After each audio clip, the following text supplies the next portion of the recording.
Here's a number that's going to annoy you. Some vegetables grow up to twice as fast with zero soil, zero pots, and zero trips to the garden, sir.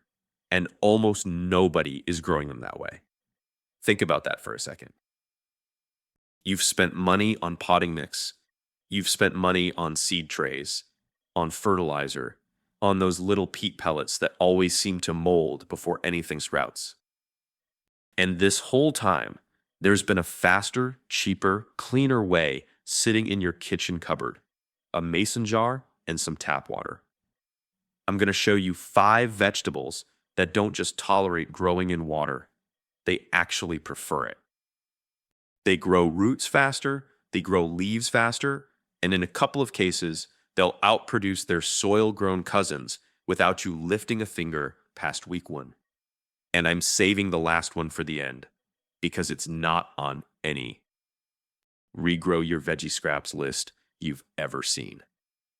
It's a vegetable that professional growers in parts of Asia have used for generations, specifically because it grows better in water than in dirt.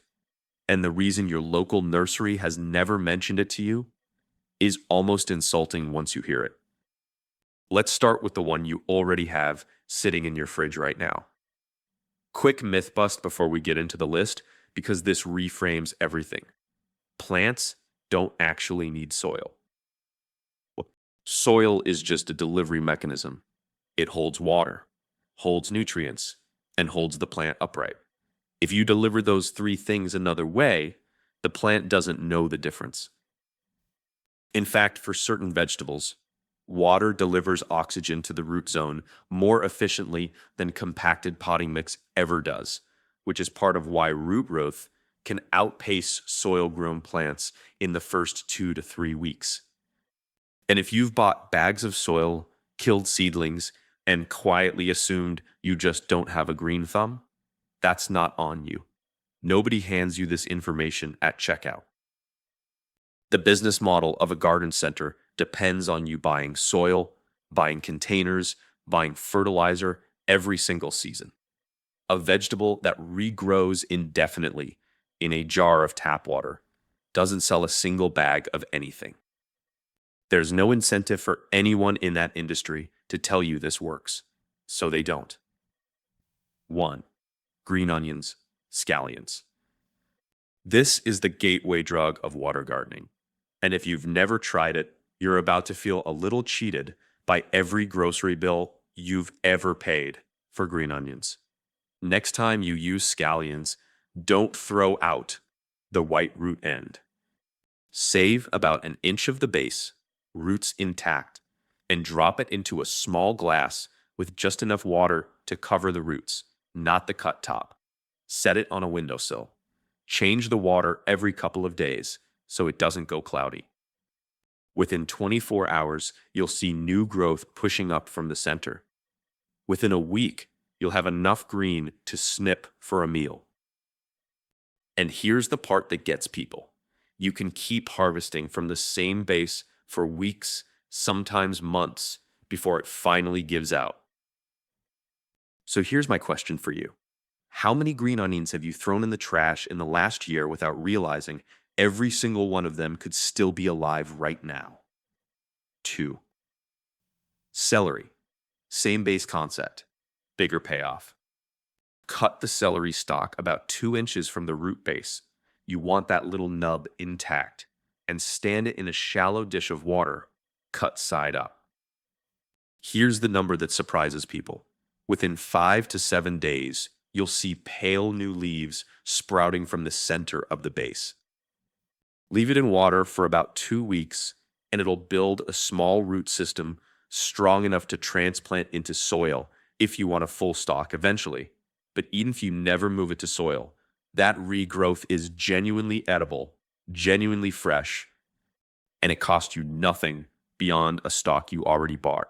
Most people compost the celery base without a second thought. That's roughly 2 weeks of free food they're throwing straight into the bin. 3. Bok choy.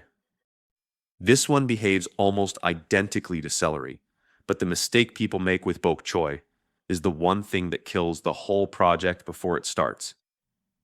They use the root base from a bok choy that's already been sitting in the fridge for a week and started to dry out at the cut end. If the base is dehydrated or the core has started to brown, it won't regenerate. Full stop. Use a fresh base, ideally cut the same day you buy it. Same method, an inch or two of the root end, roots down, in a shallow water bath, refreshed every couple of days. Within a week, you'll see new pale green leaves unfurling from the center, and within 2 to 3 weeks, you'll have a compact new head forming. The mistake to avoid here is the one thing standing between this doesn't work and so this works every time. So if you've tried this before and it failed, it probably wasn't the method. It was the base. 4. Sweet potatoes. Now we start climbing in oddity, because this is where people usually assume you need dirt, and it's actually the opposite.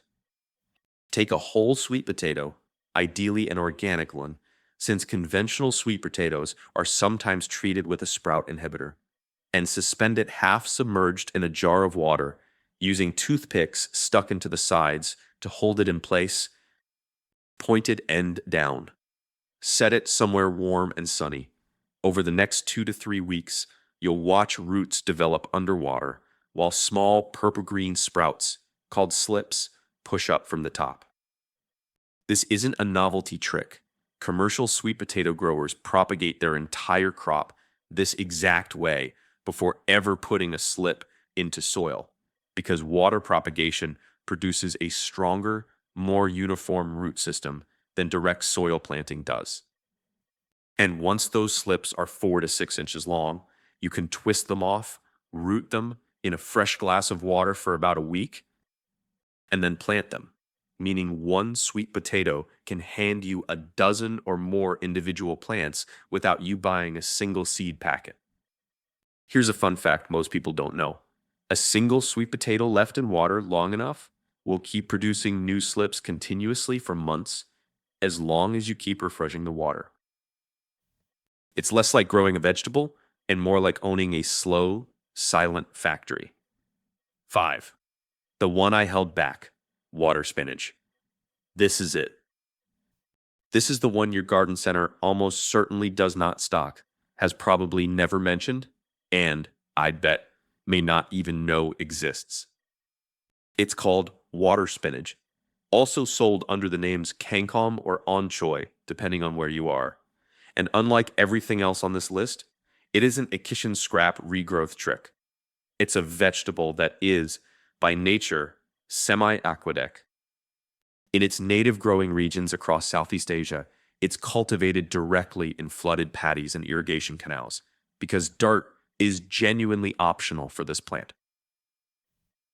Give it standing water, warmth, and sunlight, and it will outgrow almost anything else on this list in raw speed.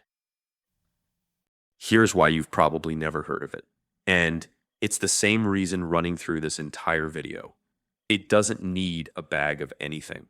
No potting mix, no slow-release fertilizer, no drainage trays, no staking. You take cuttings, you float them in a container of water with just the bottom nodes submerged, and within 4 to 5 days, they're rooting. Within 2 to 3 weeks, you're harvesting the tender tips for stir fries, and the plant just keeps producing new growth from the same cuttings. There's an old joke among growers who've worked with it that water spinach doesn't grow, it invades. In the right climate, it can be genuinely aggressive, which is exactly why some US South states actually restrict or regulate growing it outdoors, since it can escape into waterways.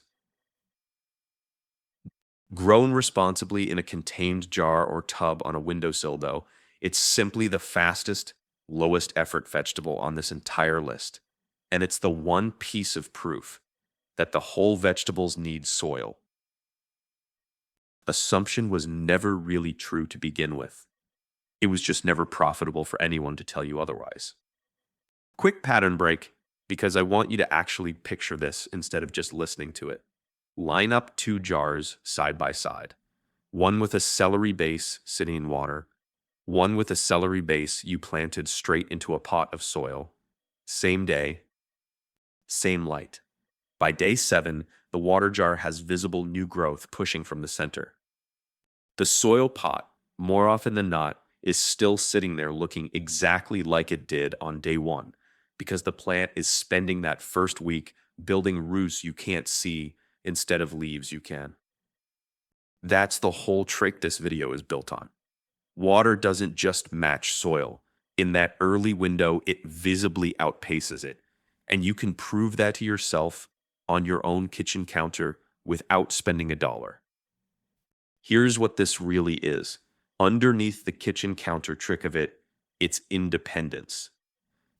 Every one of these 5 vegetables means one less trip to the store, one less bite of soil you have to buy, one less bag of fertilizer sitting in your garage that some company is counting on you repurchasing every spring. You don't need a greenhouse. You don't need a yard. You don't need permission from anyone at a garden center who's never once mentioned that half the produce aisle can regrow itself in a jar you already own. Growing your own food, even just a windowsill's worth, is a small, quiet act of not needing them. That's not nothing. That's self-sufficiency, one mason jar at a time. If you're the kind of gardener who'd rather figure out the free, no-nonsense way to grow something than pay for the convenient version, that's exactly who this channel's for. Every week, I dig into the tricks the industry has no financial reason to tell you. If that's useful to you, subscribe, because the next video is built on exactly the same idea. So, 5 vegetables, 0 soil required, green onions, celery, bok choy, sweet potatoes, and water spinach. The one that proves the whole vegetables need dirt assumption was never really true. Pick 2 or 3 of these to start. Don't try all 5 at once. Grab whichever one you already have in your kitchen right now, drop it in a jar, and put it on your windowsill tonight. Tell me in the comments, which one of these vegetables have you been throwing away without ever realizing it could still be alive? I read every one of them, and I want to know which vegetable is about to save you the most money this month.